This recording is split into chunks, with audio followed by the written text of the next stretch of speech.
Hai teman-teman, kembali lagi dengan kolom riset dengan tema cara memilih jurnal Scopus. Kenapa saya memilih topik ini? Karena acap kali saya mendapat pertanyaan bagaimana cara memilih jurnal Scopus yang baik. Seperti itu ya. Jadi secara garis besar di dalam video ini saya akan menunjukkan dua cara memilih jurnal Scopus. Cara yang pertama adalah melalui situs Scopus itu sendiri, yaitu scopus.com. Dan cara kedua adalah dengan metode melihat referensi utama dari penelitian kita. Jadi dua hal inilah yang akan saya tunjukkan di video ini. Jadi ini adalah tampilan dari website Scopusnya. Sebenarnya teman-teman boleh register terlebih dahulu dan boleh sign in. Setelah itu kita pergi ke sini, sources, kita klik sources. Setelah diklik sources nanti dia keluar seperti ini. Nah, di dalam klik sources ini ada title, ada publisher, ada ISSN. Jadi, atau subject area. Jadi kalau buat saya untuk memilih target jurnal yang baik itu adalah kita pergi ke subject area, lalu kita pilih subject area penelitian kita apa. Misalnya nih, subject area penelitian saya adalah keuangan atau finance. Contoh ya, saya ambil yang finance yang ini, saya tik yang ini, atau bisa juga langsung ini. Karena kalau kita tik yang ini, artinya kita memilih tiga-tiganya. Atau mungkin karena kita nggak mau tiga-tiganya, kita boleh milih hanya finance saja, pun boleh. Tapi kalau saran saya untuk pemula, lebih bagus kita tik semuanya ya. Economic, econometric, and finance, they included yang economics ini semuanya, they included. Terus kita klik apply. Oke, kita klik apply. Nah, setelah dia klik apply, itu nanti munculnya seperti ini. Ini muncul seperti ini. Oke, munculnya seperti ini. Nah, lalu langkah berikutnya apa? Langkah berikutnya adalah kita yang paling tahu kira-kira penelitian kita ini sampai pada level Scopus kuartil yang keberapa, atau kalau di Indonesia tuh lebih terkenal dengan sampai Q berapa gitu ya. Jadi misalnya kalau kita kurang pede nih, lihat penelitian kita mungkin hanya let's say Q4 atau mungkin Q3 gitu.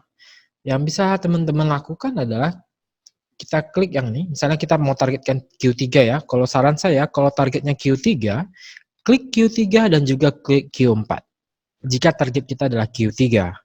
Kalau target kita Q2, klik Q2, Q3, dan Q4, begitu. Kalau kalau mau Q1, sebenarnya ini nggak perlu ditik, ini tidak perlu ditik, kalau incaran kita adalah Q1. Jadi bagaimana tahu penelitian kita ini Q1, Q2, Q3, Q4? Kalau saya sih, ada dua cara untuk mengetahuinya. Yang pertama, kita lihat dulu main reference kita atau referensi utama kita itu adalah jurnal dari Q berapa. Jika benchmark kita atau ya benchmark atau referensi utama dari penelitian kita berasal dari Q1, mungkin kita ada kesempatan untuk masuk di Q1. Tapi kalau benchmark dari kita atau referensi utama dari penelitian kita adalah Q3, kalau buat saya tuh nggak akan mungkin masuk Q2 ataupun Q1. Jadi pasti hanya di Q3 dan Q4. Itu cara yang paling sederhana untuk mengetahui level penelitian kita itu masuk ke Q1, 2, 3, atau 4. Sekali lagi saya ulang ya. Lihat dulu referensi utama kita. Referensi utama kita itu berasal dari Q1, 2, 3, atau 4. Kalau let's say referensi utama kita adalah dari Q3, berarti target kita tuh hanya sampai Q3 dan Q4. Oleh karena itu, dari awal, teman-teman harus sadari, jika ingin masuk ke Q1 atau Q2, maka referensi utama kita harus berasal dari Q1. Kalau pengen masuk Q2, berarti referensi utama kita harus dari Q2. Oke, seperti itu seterusnya. Setelah kita, misalnya saya kasih contoh, referensi utama kita dari Q3 dan kita hanya mau target Q3, berarti kita tik Q3 dan Q4. Setelah itu apa? Setelah itu kita pilih jurnal aja. Jadi book series, proceeding, trade publication ini jangan ditik, kita pilih jurnal aja. Oke ya. Kita pilih jurnal, terus klik apply. Alright, klik apply, nanti dia muncul seperti ini. Dan seperti yang boleh teman-teman lihat di sini 392. Artinya apa? Ada 392 jurnal keuangan yang terindeks Scopus. Sekali lagi saya ulang, ada 392 jurnal keuangan terindeks Scopus. Itu yang pertama. Yang kedua, 392 jurnal yang terindeks Scopus ini tidak berarti, sekali lagi, tidak berarti semua jurnalnya masih. Tidak berarti semua jurnal yang 392 ini masih terindeks di Scopus. Ya. Jadi hati-hati, mungkin dia masih ada di sini, tapi bukan berarti dia masih ada di Scopus. Nanti saya akan tunjukkan gimana memastikan jurnal target kita masih berada di Scopus ya. Ini saya akan tunjukkan bagaimana caranya. Oke. Jadi ingat ya, ada 392 jurnal keuangan terindeks di Scopus, tapi tidak berarti semua jurnal itu atau 392 jurnal tersebut masih terindeks di Scopus. Oke, itu yang pertama. Jadi kita ada 392, ini list jurnalnya. Oke, ini list jurnalnya. Nah, setelah kita tahu 392 ini langkah berikutnya apa? Ini ada langkah tambahan ya. Yang paling tahu tentang penelitian yang kita buat adalah kita sendiri. Nah, untuk orang-orang yang optimis, dia akan memulai dari set score yang paling tinggi. Dari set score yang paling tinggi. Itu untuk orang-orang yang optimis. Jadi dia yang paling tahu, oke, penelitian saya ini pasti bisa Q3 yang set score-nya paling tinggi. Mungkin ada juga yang bilang, mungkin penelitian saya ini Q3 atau Q4 yang set score-nya rendah, yang bawah-bawah lah gitu kan.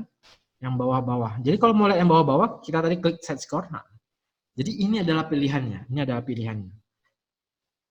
Ini adalah untuk orang-orang yang pesimis tadi. Oke.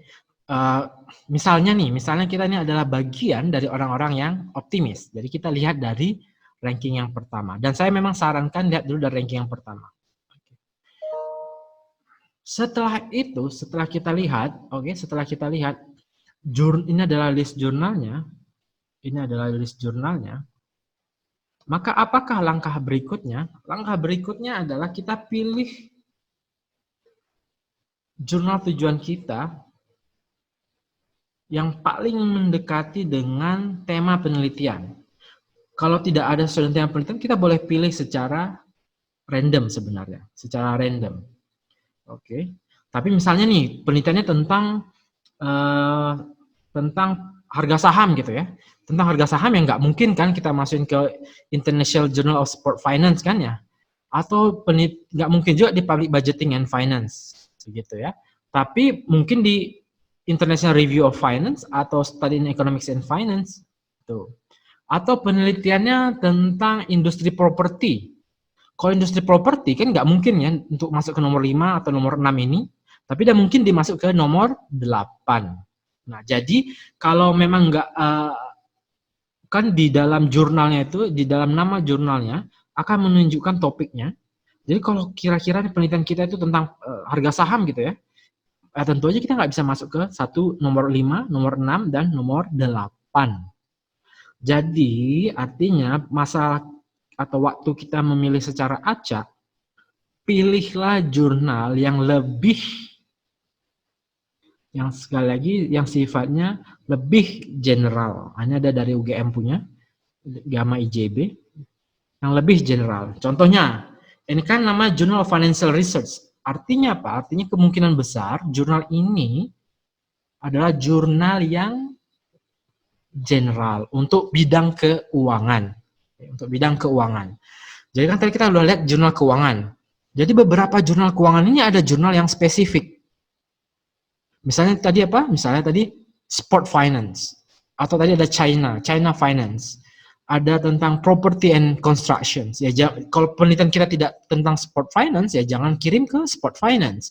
Jika penelitian kita bukan tentang China, jangan kirim ke jurnal China Finance. Jika penelitian kita juga bukan tentang property and management, property and constructions, ya jangan pilih ke property and construction seperti itu.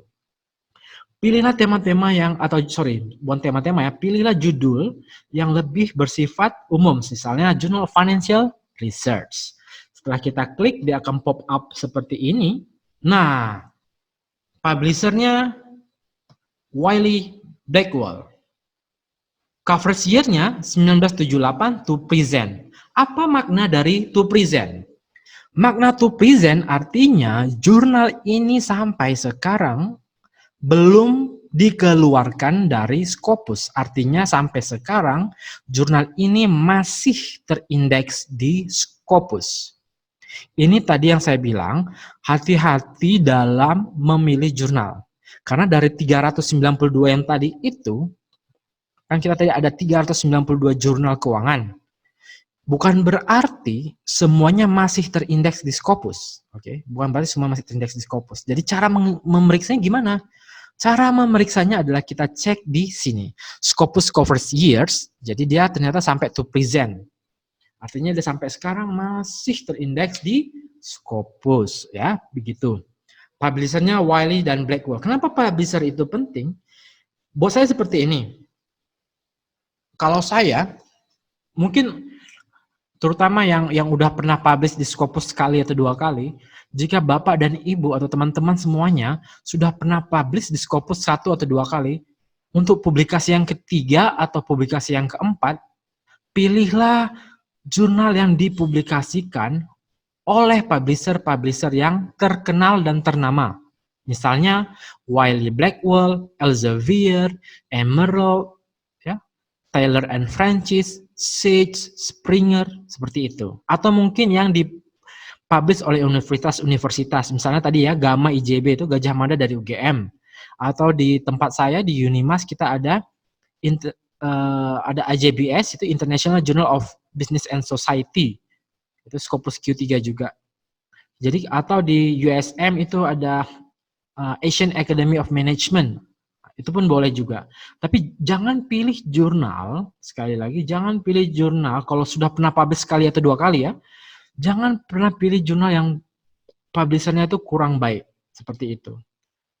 Nah, buat teman-teman yang lain yang baru pertama kali publish, mungkin boleh pilih publisher yang kurang terkenal. Namanya juga fase pembelajaran gitu ya. Boleh aja, boleh. Tapi, meskipun teman-teman memilih jurnal-jurnal yang dari publisher yang tidak terkenal, jangan pilih jurnal yang predatory. Ini saran saya. Kenapa? Karena itu akan merusak reputasi kita. Saya pas S3 dulu nggak ada yang ngasih tahu masalah ini. Dan sampai sekarang tuh saya menyesal kenapa saya pernah publish di jurnal-jurnal predatory. Begitu. Saya akuin saya ada 4 atau 5. 4, saya rasa ada 4 atau 5 itu jurnalnya predatory. Dan sampai sekarang tuh saya menyesal dan hanya beberapa yang boleh saya buang. Saya masih mau buang yang lain, saya nggak mau sebut namanya, nanti akan saya buang. Pada suatu masa saya akan buang semuanya, saya delisted dari profil Scopus saya. Jadi kenapa? Karena saya merasa itu akan memalukan untuk seorang akademisi publish di jurnal predatory. Nah, pertanyaannya gimana nih? Pertanyaannya bagaimana tahu jurnal tersebut berada di list predatory? Sebenarnya kan list predatory ini yang pertama buat itu adalah Jeffrey Bells. Dan websitenya Jeffrey Bell itu sudah diturunkan karena dia ada masalah, ada masalah, kemudian dia akhirnya menutup website itu. Tapi ada beberapa website masih mentautkan atau masih menuliskan jurnal-jurnal predatory. Jadi gimana caranya?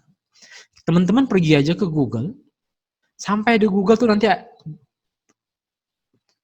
ketik predatory journal Bells, BL gitu ya, L-nya double, nanti dia keluar seperti ini, terus klik Bells list predatory journal and publisher. Setelah itu udah keluar seperti ini dan kita harus cek satu persatu publisher mana yang termasuk predatory gitu ya. Nanti dia akan kasih list di sini misalnya publisher mana yang predatory gitu. Karena tadi kita ngomongin publisher ya. Misalnya ini ada Academia Research, Academia Scholars and so on, dan semuanya nih ada banyak listnya, ini ada banyak dari A, ada urut sampai Z. Jadi teman-teman cek dulu apakah publisher itu masuk ke dalam list predatory atau tidak. Oke. Jika masuk, saya sarankan jangan publish di sana. Terutama kalau kita yang akademis itu sekali masuk itu nanti reputasi kita jelek banget. Oke, itu saran saya. Jadi begitulah cara bagaimana menargetkan atau memilih jurnal target kita atau jurnal incaran kita lah ya, bahasa pasaran itu incaran kita. Oke. Nah, ada nggak cara lainnya untuk memilih jurnal incaran kita selain lewat Scopus? Oh, ada. Caranya seperti apa? Seperti ini. Pertama, kita buka dulu, sekali lagi, kita buka lagi referensi utama kita. Oke, buka referensi utama kita seperti ini. Jadi cara keduanya adalah, misalnya ini adalah penelitian yang belum publish ya. Ini saya tahu ini sudah publish, tapi ini contoh aja sebelum publish. Jadi sebelum saya menentukan apakah saya akan submit di Journal Research in International Business and Finance, cara saya adalah saya melihat dulu, oke, referensi utama saya apa? Referensi utama untuk penelitian ini saya ambil dari papernya Lee et al. 2012 yang publish di Emerging Market Review, dia Q1. Jadi karena dia Q1 Scopus, jadi saya punya hak juga, bukan punya hak sih. Target saya juga harusnya publish di Q1 gitu ya. Nah, caranya adalah pertama, saya mungkin submit juga di Emerging Market Review yang di referensi utama saya tadi. Itu cara yang pertama. Yang kedua, saya boleh cek jurnal-jurnal yang saya citasi dalam penelitian saya. Misalnya mungkin saya mau publish di Asian Academy of Management Journal. Karena dia hampir sama topiknya kan, diversification juga. Tadi ini judulnya juga tentang diversification. Cuman kan buat saya rasanya sayang. Kenapa? Referensi utama saya itu Q1 dan saya tahu EMJ ini adalah Q3. Ini punyanya USM. Jadi saya nggak mau di EMJ. Kemudian saya boleh cari lagi. Oke, mana lagi nih kira-kira yang ada diversifications? Oh, ini ada diversification effect on firm value, ya kan? Berger and Ovett 95. Tapi dia Journal of Financial Economics. Terus pastikan saya tak bisa ngukur baju saya sendiri kan ya. Saya ngerasa ini kalau Journal of Financial Economics ini kan untuk para dewa. Jadi ya istilah saya para dewa ya. Jadi kalau buat saya kecil kemungkinan untuk diterima di Journal of Financial Economics. Jadi saya tidak akan submit di Journal of Financial Economics. Tapi dengan alasan yang berbeda. Kenapa saya tidak mau submit di AMJ tadi, EMJ tadi? Karena dia Q3. Kenapa saya tidak mau di JFE ini? Karena saya tahu ini Q1, tapi Q1 untuk para dewa gitu ya. Kemudian, mana lagi misalnya? Nah, misalnya Bockbike 2013, itu di Contemporary Accounting Research, mungkin saya bisa submit di sini. Ini berarti masuk dalam kategori saya dan begitu seterusnya. Jadi maksud saya apa? Atau ini ada APJM. APJM ini juga jurnal yang bagus. Jadi maksud saya adalah kita boleh cek juga referensi utama kita, itu yang pertama. Tapi referensi utama saya adalah Emerging Market Review. Dia di Q1. Tapi kenapa saya tidak submit ke sana? Karena kalau ada beberapa alasan sih, tapi alasan paling utama adalah saya tidak mau mengeluarkan uang untuk submission fee. Untuk submission fee itu yang pertama. Kemudian kita lihat juga referensi utama lainnya yang punya judul hampir mirip itu disubmit publish di jurnal mana aja gitu kan. Oh, ternyata ada di EMJ, tapi EMJ ini kan jurnal Scopus Q3. Saya tidak mau lah di Scopus 3 gitu ya. Atau mungkin di JFE, tapi JFE ini Q1, tapi Q1-nya para dewa gitu ya. Jadi saya tidak akan mau menghabiskan waktu saya 3 bulan, atau bahkan mungkin dalam 1 hari sudah kena desk reject. Jadi mungkin saya ambil APJM dan sebagainya. Nah, ini adalah cara lainnya untuk memilih jurnal mana yang menjadi target kita. Tapi strategi ini jarang banget saya gunakan. Strategi yang paling biasa saya gunakan adalah menggunakan website Scopus tadi, seperti itu. Oke. Nah, pertanyaan sekarang, bagaimana tahu dia Scopus Q1, Q2, Q3, Q4 kalau menggunakan metode yang ini? Kalau yang tadi itu kan kita udah tik kan Q1 kah, Q2 kah, Q3 atau Q4 begitu ya. Tapi kalau menggunakan metode ini gimana kita ngecek bahwa dia ini Q1, Q2, Q3 atau Q4? Caranya seperti apa? Pertama, kita boleh buat kita ketik ulang namanya di sini. Misalnya tadi kan Asian Academy Management of Journal, kemudian Simago. Nanti dia keluar seperti ini, www.simagojr.com Asian Academy of Management Journal. Kita klik saja dia, nanti dia akan keluar tampilannya seperti ini, lalu kita scroll ke bawah. Ketika kita scroll ke bawah, dia akan tunjukin Q3. Artinya apa? Artinya jurnal ini adalah Scopus Q3.